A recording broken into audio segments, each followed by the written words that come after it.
ವೀಕ್ಷಕರೆಲ್ಲರಿಗೂ ಭವಿಷ್ಯವಾಣಿ ವಿಶೇಷ ಕಾರ್ಯಕ್ರಮಕ್ಕೆ ಸ್ವಾಗತ. ಇವತ್ತಿನ ಈ ವಿಡಿಯೋದಲ್ಲಿ ನಾವು ಗುರುವಿನ ರಾಶಿ ಪರಿವರ್ತನೆಯ ಪ್ರಭಾವಗಳ ಕುರಿತು ತಿಳಿದುಕೊಳ್ಳಲಿನ. ವೀಕ್ಷಕರೇ, ವೈದಿಕ ಜ್ಯೋತಿಷ್ಯ ಕ್ಷೇತ್ರದಲ್ಲಿ ಗುರುವನ್ನು ಎಲ್ಲಾ ಗ್ರಹಗಳಲ್ಲಿ ಅತಿದೊಡ್ಡ ಮತ್ತು ಅತ್ಯಂತ ಶುಭ ಎಂದು ಪೂಜಿಸಲಾಗುತ್ತದೆ.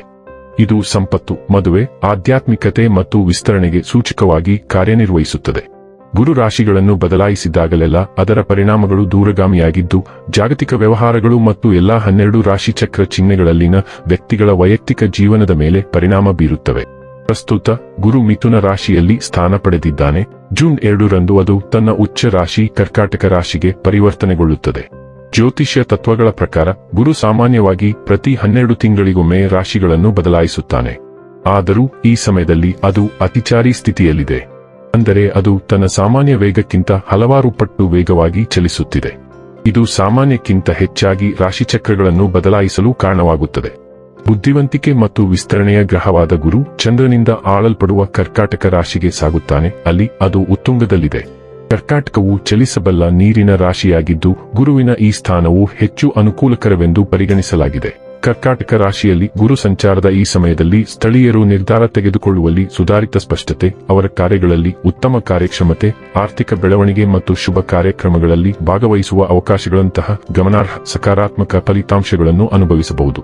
ಹೊಸ ಆನ್ ಸೈಟ್ ಅಥವಾ ವಿದೇಶಿ ಪ್ರಯಾಣಗಳಿಗೆ ಅವಕಾಶಗಳು ಸಹ ಇರಬಹುದು. ಕರ್ಕಾಟಕ ರಾಶಿಯ ಈ ಗುರು ಸಂಚಾರವು ಬೌದ್ಧಿಕ ಸಾಮರ್ಥ್ಯಗಳನ್ನು ಹೆಚ್ಚಿಸಲು ಮತ್ತು ವೈಯಕ್ತಿಕ ಬೆಳವಣಿಗೆಯನ್ನು ಉತ್ತೇಜಿಸಲು ಸಹಾಯ ಮಾಡುತ್ತದೆ.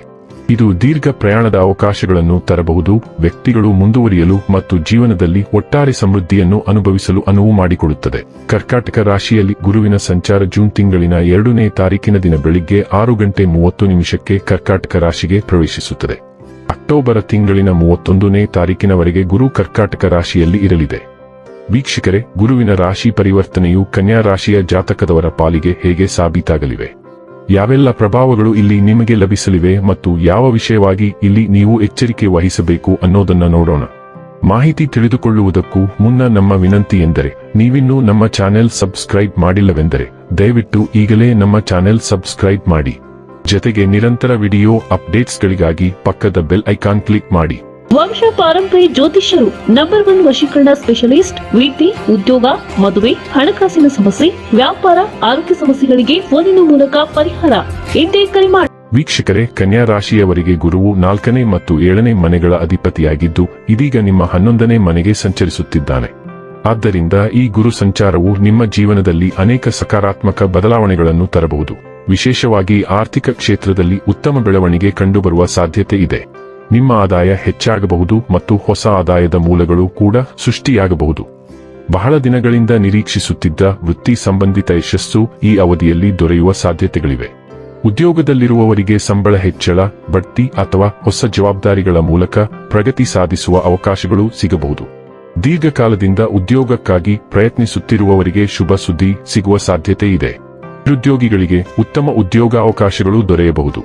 ವ್ಯಾಪಾರಸ್ಥರು ಹೊಸ ಗ್ರಾಹಕರು, ಪಾಲುದಾರರು ಅಥವಾ ವ್ಯಾವಹಾರಿಕ ಸಂಪರ್ಕಗಳಿಂದ ಲಾಭ ಪಡೆಯುವ ಸಾಧ್ಯತೆ ಇದೆ. ಹೊಸ ಸಂಪರ್ಕಗಳು ಭವಿಷ್ಯದಲ್ಲಿ ಆರ್ಥಿಕವಾಗಿ ಪ್ರಯೋಜನಕಾರಿಯಾಗಬಹುದು. ಕುಟುಂಬ ಜೀವನದಲ್ಲಿಯೂ ಸಂತೋಷದ ಕ್ಷಣಗಳು ಎದುರಾಗಬಹುದು. ಕುಟುಂಬದ ಸದಸ್ಯರು ಸಾಧಿಸುವ ಯಶಸ್ಸು ಮತ್ತು ಪ್ರಗತಿಯಿಂದ ನೀವು ಹೆಮ್ಮೆ ಹಾಗೂ ಸಂತೋಷವನ್ನು ಅನುಭವಿಸಬಹುದು. ಕುಟುಂಬದ ಬೆಂಬಲವು ನಿಮ್ಮ ಆತ್ಮವಿಶ್ವಾಸವನ್ನು ಹೆಚ್ಚಿಸಬಹುದು. 5ನೇ ಮತ್ತು 8ನೇ ಮನೆಗಳ ಅಧಿಪತಿಯಾದ ಗುರು 12ನೇ ಮನೆಗೆ ಸಾಗುತ್ತಾನೆ. ಪರಿಣಾಮವಾಗಿ ಈ ಅವಧಿಯಲ್ಲಿ ಖರ್ಚುಗಳು ಹೆಚ್ಚಾಗಬಹುದು.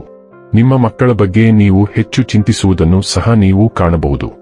ವೃತ್ತಿಜೀವನದ ವಿಷಯದಲ್ಲಿ ನಿಮ್ಮ ಪ್ರಸ್ತುತ ಉದ್ಯೋಗದಲ್ಲಿ ನೀವು ಆಸಕ್ತಿಯ ಕೊರತೆಯನ್ನು ಅನುಭವಿಸಬಹುದು ಮತ್ತು ಉತ್ತಮ ಅವಕಾಶಗಳನ್ನು ಹುಡುಕುತ್ತಾ ಹೊಸದಕ್ಕೆ ಬದಲಾಯಿಸುವುದನ್ನು ಪರಿಗಣಿಸಬಹುದು. ನೀವು ವ್ಯವಹಾರದಲ್ಲಿ ತೊಡಗಿಸಿಕೊಂಡಿದ್ದರೆ ನೀವು ಕಾರ್ಯಗತಗೊಳಿಸುವ ತಂತ್ರಗಳು ಅಪೇಕ್ಷಿತ ಫಲಿತಾಂಶಗಳನ್ನು ನೀಡದಿರಬಹುದು. ಆದ್ದರಿಂದ ಗಮನಾರ್ಹ ನಷ್ಟಗಳನ್ನು ಎದುರಿಸುವ ಸಾಧ್ಯತೆಗಳಿವೆ. ಆರ್ಥಿಕವಾಗಿ ವೆಚ್ಚಗಳು ಲಾಭಗಳನ್ನು ಮೀರಿಸಬಹುದು. ಆದ್ದರಿಂದ ನಿಮ್ಮ ಹಣಕಾಸನ್ನು ಎಚ್ಚರಿಕೆಯಿಂದ ನಿರ್ವಹಿಸುವುದು ಮುಖ್ಯವಾಗಿರುತ್ತದೆ. ಸಂಬಂಧಗಳ ವಿಷಯದಲ್ಲಿ ನಿಮ್ಮ ಜೀವನ ಸಂಗಾತಿಯೊಂದಿಗೆ ಪ್ರಾಮಾಣಿಕತೆ ಮತ್ತು ಭಾವನಾತ್ಮಕ ಸಂಪರ್ಕವನ್ನು ಕಾಪಾಡಿಕೊಳ್ಳಲು ನೀವು ಹೆಣಗಾಡಬಹುದು. ಇದು ಬಾಂಧವ್ಯದ ಕೊರತೆಗೆ ಕಾರಣವಾಗಬಹುದು. ಆರೋಗ್ಯದ ದೃಷ್ಟಿಯಿಂದ ನಿಮ್ಮ ಮಕ್ಕಳ ಯೋಗಕ್ಷೇಮಕ್ಕಾಗಿ ನೀವು ಹೆಚ್ಚು ಖರ್ಚು ಮಾಡಬೇಕಾಗಬಹುದು. ಇದು ಕರ್ಕಾಟಕ ರಾಶಿಯಲ್ಲಿನ ಗುರು ಸಂಚಾರದ ಸಮಯದಲ್ಲಿ ಕಳವಳಕ್ಕೆ ಕಾರಣವಾಗಬಹುದು. ಇನ್ನು ಕೊನೆಯದಾಗಿ ಈ ದಿನ ಮಾಡಿಕೊಳ್ಳಬೇಕಾದ ಉಪಾಯಗಳ ಕುರಿತು ನೋಡುವುದಾದರೆ, ಮಂಗಳವಾರ ಗಣೇಶನಿಗೆ ಯಜ್ಞ ಹವನ ಮಾಡಿ. ವೀಕ್ಷಕರೇ, ಇದಾಗಿತ್ತು ಕನ್ಯಾ ರಾಶಿಯ ಜಾತಕದವರ ಗುರುವಿನ ರಾಶಿ ಪರಿವರ್ತನೆಯ ಫಲದ ಮಾಹಿತಿ ಇಷ್ಟವಾದರೆ ವಿಡಿಯೋವನ್ನು ಲೈಕ್ ಮತ್ತು ಶೇರ್ ಮಾಡಿ. ಹಾಗೆ ಚಾನೆಲ್ ಸಬ್ಸ್ಕ್ರೈಬ್ ಮಾಡುವುದರ ಜೊತೆಗೆ ನಿರಂತರ ವಿಡಿಯೋ ಅಪ್ಡೇಟ್ಸ್ಗಳಿಗಾಗಿ ಪಕ್ಕದ ಬೆಲ್ ಐಕಾನ್ ಕ್ಲಿಕ್ ಮಾಡಿ.